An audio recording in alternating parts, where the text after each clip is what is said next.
Taiti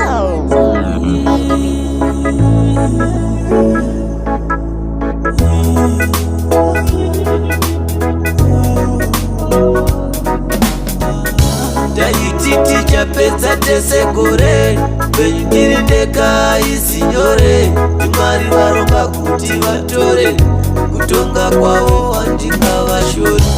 Asi zinorwadza ziwa nehama kandizokaza zvinoita. Izvi zvinorwadza Mwari vatonga hapana zvatichaita. Asi zinorwadza ziwa nehama kandizokaza zvinoita. Izvi zvinorwadza Mwari vatonga hapana zvatichaita. Tatorerwa takavarairwa hataizvifungira ngaisu patakarwarirwa. Imi Mwari daiwo mamutarira nzvimbo yaachaenda kunozororera. Baba vatungamira, tese tichatevera.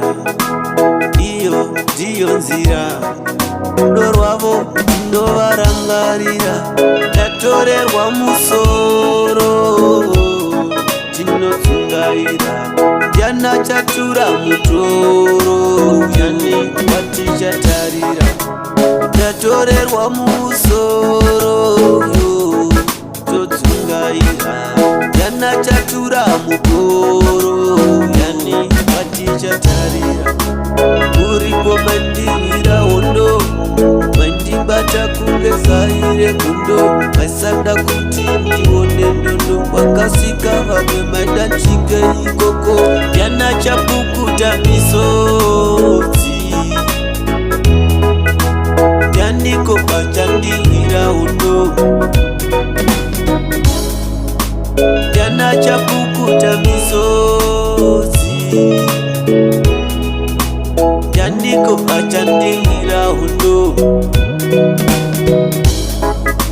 Zvizhinji zvandaita dzasi maindirekera. Vaitoti ndiri benzi asi vaisazviterera, nekuti ane benzi nderake uyo dzanonopururudza. Dara aisada nevana vake vatena vaitovashungurudza. Asi zinorwadza ziwa nehama kandizokaza zvinoita. Izvi zvinorwadza Mwari vatonga hapana zvatichaita. Asi zinorwadza ziwa nehama kandizokaza zvinoita. Izvi zvinorwadza Mwari vatonga hapana zvatichaita.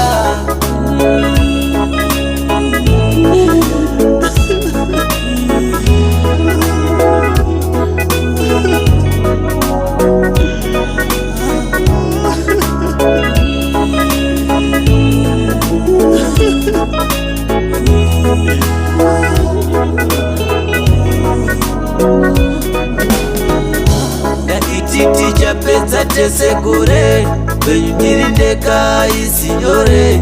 Mwari varonga kuti vatore, kutonga kwavo handingavashori. Asi zinorwadza ziwa nehama kandizokaza zvinoita. Izvi zvinorwadza Mwari vatonga hapana zvatichaita.